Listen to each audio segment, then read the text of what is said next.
إنا أنزلناه في ليلة القدر وما أدراك ما ليلة القدر ليلة القدر خير من ألف شهر تنزل الملائكة والروح فيها بإذن ربهم من كل أمر سلام هي حتى مطلع الفجر صدق الله العظيم رب اشرح لي صدري ويسر لي أمري واحلل عقدة من لساني يفقه قولي। যদিও বাংলাদেশে ২৭ তারিখের রাতটাকে খুব বেশি গুরুত্বের সাথে পালন করে, কিন্তু আসলে রমজানের শেষ দশকের ৫টি বেজর রাতের যে কোনো রাতই কিন্তু কদর হয়ে যেতে পারে।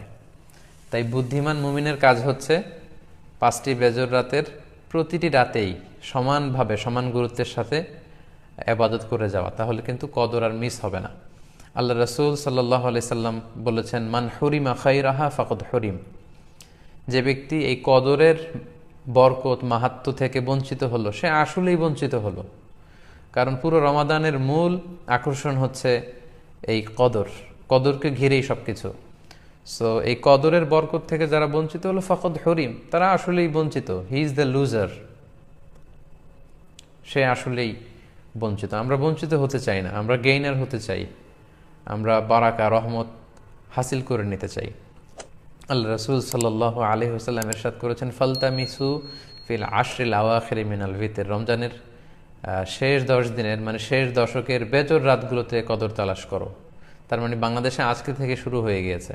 তার মানে 21-এর রাত, 23-এর রাত, 25-এর রাত, 27-এর রাত এবং 29-এর রাত, এই 5টি বেজর রাত, অড নাইটসগুলো, 5টি রাতের যে কোনো একটি রাতেই কিন্তু কদর হয়ে যেতে পারে।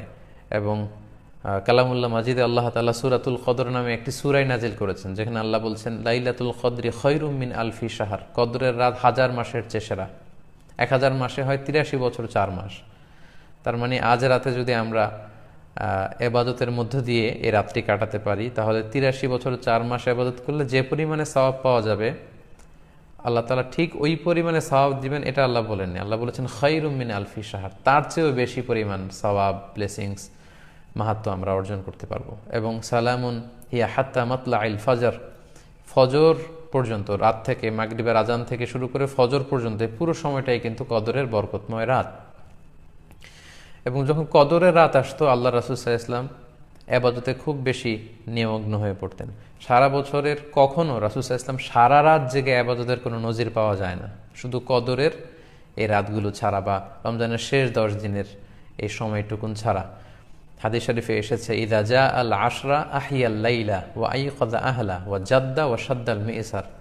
রমজানের শেষ দশক যখন আসতো, আল্লাহ রাসূল সাল্লাল্লাহু আলাইহি ওয়াসাল্লাম সারা রাত জেগে ইবাদত করতেন, সারা রাত দাঁড়িয়ে দাঁড়িয়ে তিনি ইবাদত করতেন। ওনার ফ্যামিলি মেম্বার্সের মধ্যে থেকে কেউ ঘুমিয়ে থাকলে তাদেরকে উঠিয়ে দিতেন এবং তিনি কোমরে গামছা বেঁধে ইবাদতে লেগে পড়তেন। এখানে রূপক অর্থে কোমরে গামছা বেঁধে বোঝানো হচ্ছে মানে ইবাদত করার জন্য তিনি এতই উদ্গ্রীব হয়ে পড়তেন, কখনো বছরের কোনো সময় এতটা উদ্গ্রীবতা রাসূল সাল্লাল্লাহু আলাইহি ওয়াসাল্লামের মধ্যে দেখা যেত না। এবং আল্লাহর হাবিব সাল্লাল্লাহু আলাইহি ওয়াসাল্লাম ইরশাদ করেছেন, মান কামা লাইলাতাল কদরি ঈমানান ওয়া ইহতিসাবা গুফিরা লাহু মা তাকদ্দামা মিন যামবি। যে ব্যক্তি এই কদরের রাতে কিয়ামুল লাইল করবে, আল্লাহ তাআলা তার পূর্বের সব গুনাহ মাফ করে দিবে। তাই কদরের রাতে আপনারা বেশি বেশি কিয়াম করুন, দীর্ঘ সময় দাঁড়িয়ে নফল নামাজ পড়ুন, লম্বা সময় দাঁড়িয়ে থাকুন, লম্বা রুকু করুন, লম্বা সিজদা করুন। কারণ বান্দা যখন সিজদায় লুটিয়ে পড়ে, তখন সে আল্লাহর সবচাইতে কাছে চলে যায়। আল্লাহর হাবিব সাল্লাল্লাহু আলাইহি ওয়াসাল্লাম বলেছেন, আকরাবু মা ইয়াকুনুল আবদু মির রাব্বিহি ওয়া হুয়া সাজিদুন ফাআকসিরু ফিহি দুআ। বান্দা যখন সিজদায় লুটিয়ে পড়ে, তখন সে বান্দা আল্লাহ তাআলার সবচাইতে কাছাকাছি চলে যায়, খুব ক্লোজেস্ট হয়ে যায়। এজন্য সে সময় তোমরা বেশি বেশি দোয়া করো। তাই লম্বা কিয়াম করুন, কোরআন তেলাওয়াত করুন এবং সিজদায় পড়ে আল্লাহর কাছে দোয়া করুন। আম্মা জান আয়েশা রাদিয়াল্লাহু তাআলা আনহাকে বিষ্ণু ঈসা ইসলাম একটা দোয়া শিখিয়েছিলেন এবং বলেছিলেন, আয়েশা, কদরের রাত যদি তুমি পাও, তুমি এই দোয়াটা বেশি বেশি পড়বে। দোয়াটি হচ্ছে, আল্লাহুম্মা ইন্নাকা আফুন তুহিব্বুল আফওয়া ফাআফু আন্নি। এর মানে হচ্ছে, হে আল্লাহ, আপনি ক্ষমাশীল, নিশ্চয়ই আপনি ক্ষমাশীল, আপনি ক্ষমা করাকে আল্লাহ খুব পছন্দ করেন, আল্লাহ এই বরকতের রাতে আপনি আমাকে ক্ষমা করে দেন। তাই এই দোয়াটির জন্য আমরা খুব বেশি বেশি করি। আল্লাহ রাসূল সাল্লাল্লাহু আলাইহি ওয়াসাল্লাম রমাদানের এই শেষ দশকে ইতিকাফ করতেন। প্রতি বছর তিনি ইতিকাফ করেছেন রমজানের শেষ 10 দিন, এবং যে বছর তিনি ইন্তেকাল করবেন সে বছর তিনি 20 দিন ইতিকাফ করেছিলেন। এবং আল্লাহ রাসূল সাল্লাল্লাহু আলাইহি ওয়াসাল্লামের ইন্তেকালের পরে আম্মা জান যারা বেঁচে ছিলেন ওনারাও মসজিদে নববীতে ওনারা কিন্তু এতেকাফ করেছেন। সম্মানিত সুধী, যেহেতু বাংলাদেশে আজকে প্রথম কদরের রাত, এজন্য কদরের বারাকা এবং মাহাত্ম্য নিয়ে আমি সামান্য কিছু রিমাইন্ডার আপনাদের সাথে শেয়ার করলাম। আপনারা ইবাদতের মধ্য দিয়ে, কোরআন তেলাওয়াতের মধ্য দিয়ে, কিয়ামুল লাইলের মধ্য দিয়ে, আল্লাহর সাথে সম্পর্ক বৃদ্ধির মধ্য দিয়ে এই রাতটি পালন করুন। এবার একটু শুনবো যে রাসূলুল্লাহ সাল্লাল্লাহু আলাইহি ওয়াসাল্লাম কদরের রাতগুলোতে কি কি ইবাদত করতেন। আমি খুঁজে 5টা আমলের কথা পেয়েছি বিশেষভাবে, কমন যে আমলগুলো সেগুলো তো ছিলই, বিশেষভাবে 5টা কাজ রাসূল সাল্লাল্লাহু আলাইহি ওয়াসাল্লাম এই কদরের রাতে করতেন। 1 নম্বর কাজ হচ্ছে তিনি সারা রাত জেগে ইবাদত করতেন এবং পরিবারের লোকদেরকে ঘুমোতে দিতেন না, উঠিয়ে দিতেন। বছরের অন্য কোনো সময়ে সারা রাত জেগে ইবাদত করার কোনো নজির রাসূল সাল্লাল্লাহু আলাইহি ওয়াসাল্লামের জীবনে ছিল না। সব রাতে ঘুমাতেন। আম্মা জান আয়েশা রাদিয়াল্লাহু তাআলা আনহা বলেন, ইযা দাখালাল আশরু আহিয়াল লাইলা ওয়া আইকাযা আহলা ওয়া জাদ্দা ওয়া শাদ্দাল মিজার। রমাদানের শেষ দশক যখন আসতো, রাসূল সাল্লাল্লাহু আলাইহি ওয়াসাল্লাম সারা রাত জেগে ইবাদত করতেন। পরিবারের সদস্যদেরকে জাগিয়ে তুলতেন, স্ত্রীদের ঘুমাতে দিতেন না, জাগিয়ে তুলতেন। ফাতেমা রাদিয়াল্লাহু তাআলা আনহার ঘর পাশেই ছিল, তাদেরকে যে জাগাতেন এবং নিজে সারা রাত ইবাদত করতেনই। জাদ্দা ওয়া শাদ্দাল মিজার, খুবই বলিষ্ঠ ভাবে, খুব মজবুত ভাবে কোমরে গামছা বেঁধে নামার একটা এক্সপ্রেশন এখানে দেয়া হয়েছে। মিজার, ইজহার মানে হচ্ছে বাংলা করলে হয় লুঙ্গি। লুঙ্গি আমরা যখন খুব শক্ত কোনো কাজ করতে যাই তখন তারা কি করে, খুব টাইট করে লুঙ্গিটা বাঁধে। তার মানে বোঝানো হচ্ছে রাসূল সাল্লাল্লাহু আলাইহি ওয়াসাল্লাম কোমরে ভালো করে লুঙ্গি বেঁধে বা গামছা বেঁধে আটগাট বেঁধে নামতেন শেষ 10 দিনের জন্য। এই সময় তিনি মানে কাউকে কেমন যেন চিনতেন না, সবসময় ইবাদতে মগ্ন থাকতেন।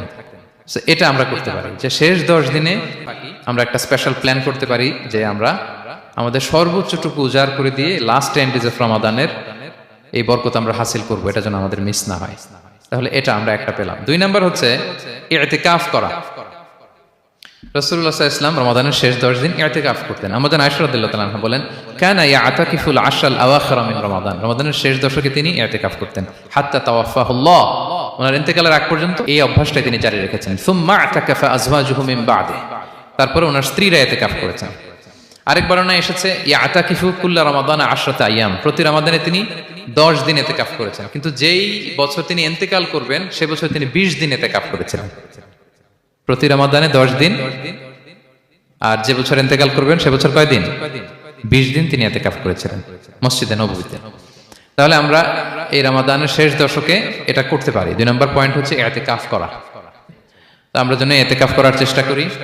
ইতিকাফ করতে না পারলে শেষ দশকের রাতগুলো যেন মসজিদে কাটানোর চেষ্টা করি, তা না পারলেও বাসায় যেন এই রাতগুলো আমরা মিস না করি। বিশেষ করে সেন্ট্রাল মস্কে তো অসাধারণ পরিবেশ, এটা হাইলি রেকমেন্ডেড। ইফ পসিবল আপনারা আসবেন, এখানে ইবাদতের চমৎকার পরিবেশ থাকে। 3 নাম্বার হচ্ছে রাসূল সাল্লাল্লাহু আলাইহি ওয়াসাল্লাম এবং জিবরাইল আলাইহিস সালাম যৌথভাবে কোরআন রিভিশন করতেন। খুব ইন্টারেস্টিং। সারা বছর যেটা নাজিল হতো রমাদানে জিবরাইল আলাইহিস সালাম রাসূল সাল্লাল্লাহু আলাইহি ওয়াসাল্লামকে শোনাতেন, রাসূল সাল্লাল্লাহু আলাইহি ওয়াসাল্লাম আবার জিবরাইল আলাইহিস সালামকে শোনাতেন। সহিহ বুখারীর বর্ণনা, কানা জিবরিলু ইয়ালকাহু ফি কুল্লি লাইলাতিন মিন রমাদান ফায়ুদারিসুল কোরআন। প্রতি রমাদানের প্রতি রাতে এসে রাসূল সাল্লাল্লাহু আলাইহি ওয়াসাল্লামের সাথে কোরআন মুদারাসা করতেন।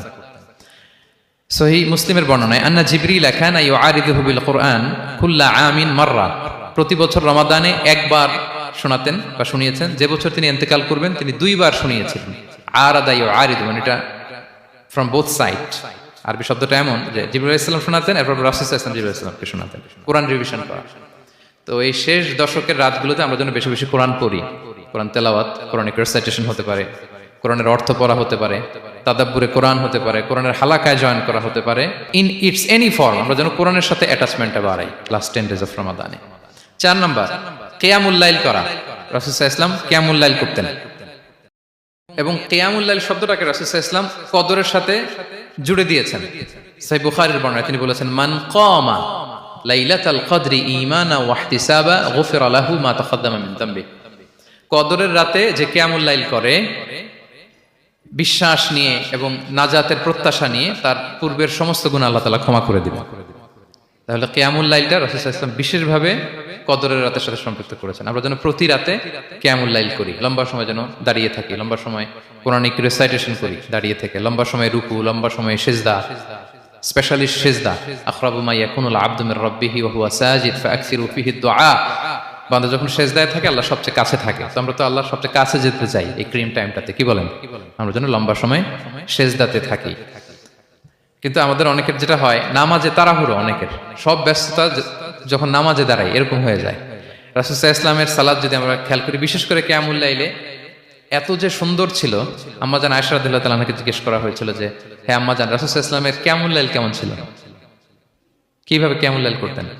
আম্মাজান আয়েশা দেখেন ওনার এক্সপ্রেশনটা কত সুন্দর, তিনি বলেছেন ফালা তাসআল আন হুসনিহিন্না ওয়া তুলিহিন্না, রাসূল সাল্লাল্লাহু আলাইহি ওয়াসাল্লামের কিয়াম যে কত সুন্দর ছিল, কত লম্বা ছিল, আমায় জিজ্ঞেস করো না, আমি বলতে পারবো না। আমরা অনেক সময় যখন খুব বেশি চমৎকার কিছু হয় তো আমরা কি বলি, ভাই এত সুন্দর ছিল আমি বোঝাতে পারবো না, এরকম বলি না যে এত অসাধারণ আমি বলে বোঝাতে পারবো না। বাংলাতেও কিন্তু আমরা বলি এত চমৎকার বলে বোঝাতে পারবো না, শব্দের বুননে, ভাষার বুননে আমি ফুটিয়ে তুলতে পারবো না।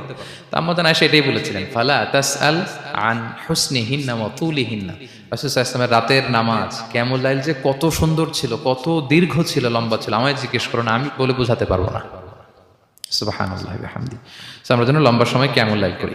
আম্মাজান আয়েশা রাদিয়াল্লাহু তাআলা আনহা আরো বলেন, কানা ইয়াকুমু মিনাল লাইলি হাত্তা তাতাফাত্তারা কদামা, এত দীর্ঘ সময় দাঁড়িয়ে থাকতেন, থাকতে থাকতে ওনার পা ফুলে যেত, পা দুটো ফুলে যেত। আপনিও দীর্ঘ সময় দাঁড়িয়ে দেখেন যে পায়ে ঝিম ধরে যাবে, পা ফুলে যাবে, এটা করতেন রাসূল সাল্লাল্লাহু আলাইহি ওয়াসাল্লাম। তো আম্মাজান আয়েশা বলেন, ইয়া রাসূলুল্লাহ লিমা তাসনাউ হাযা ওয়া ক্বাদ গুফিরা লাকা মা তাকাদ্দামা মিন যামবিকা ওয়া মা তাআখার, আপনি এত কষ্ট কেন সহ্য করেন নিজের দেহের উপরে? আপনার তো আগের পরের সব গুনাহই মাফ, আদতে তো রাসূল সাল্লাল্লাহু আলাইহি ওয়াসাল্লামের গুনাহই নেই, তিনি নিষ্পাপ, এত কষ্ট কেন করেন? আপনার আগের পরের সবই তো মাফ করে দেয়া হয়েছে, কেন করেন? রাসূল সাল্লাল্লাহু আলাইহি ওয়াসাল্লাম উত্তর করেছেন, আফালা উহিব্বু আন আকুনা আবদান শাকুরা, আয়েশা আমি কি শুকরগুজার বান্দা হতে পছন্দ করব না? আল্লাহ তাআলা আমাকে তার রহম এবং করমে সব মাফ করে দিয়েছেন, কিন্তু আমি কি শুকরগুজার হব না? আমি কি আমার রোলটা প্লে করব না? আমি কি নিজেকে সঁপে দেব না আল্লাহ তাআলার কাছে জায়নামাজে? তো এটা ছিল সংক্ষেপে রাসূল সাল্লাল্লাহু আলাইহি ওয়াসাল্লামের কিয়ামুল লাইলের ধরন। এভাবে তিনি দীর্ঘ সময় কিয়ামুল লাইল করতেন। আমরা যেন এটা করি। সেন্ট্রাল মস্কে কিয়ামুল লাইল এবছর নিশ্চয়ই হচ্ছে, আমরা যেন অংশগ্রহণ করি। 5 নম্বরে রাসূল সাল্লাল্লাহু আলাইহি ওয়াসাল্লাম দোয়া করতেন। এই কদরের রাতগুলোতে খুব বেশি বেশি দোয়া করতেন। দোয়া নিয়ে আমরা একটা উজুমার খুতবা দিয়েছিলাম, সেখানে আমরা বলেছিলাম যে দোয়া হতে হবে খুব আন্তরিক দোয়া, রোবোটিক দোয়া যেন না হয়। আপনার আবেগ, ভালোবাসা, মনের মাধুরী মিশিয়ে, চোখের পানি মিশিয়ে, অশ্রু সিক্ত করে এই দোয়াটা করতে হবে, তাহলে সে দোয়া আল্লাহর কাছে কবুল হবে। আমরা যেন আমাদের ভাব, আবেগ সব ঢেলে দিতে পারি আমাদের দোয়াতে, আমাদের সিজদায়, আমাদের কিয়ামুল লাইলে, এবং যে কোনো ভাষায় কোরআন